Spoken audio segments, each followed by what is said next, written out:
أعوذ بالله من الشيطان الرجيم. بسم الله الرحمن الرحيم. ألف لام ميم.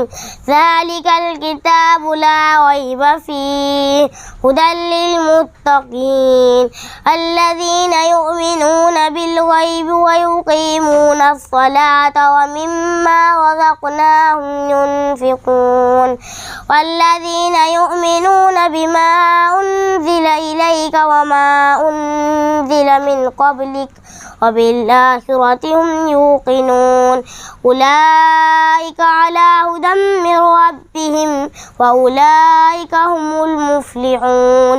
إن الذين كفروا سواء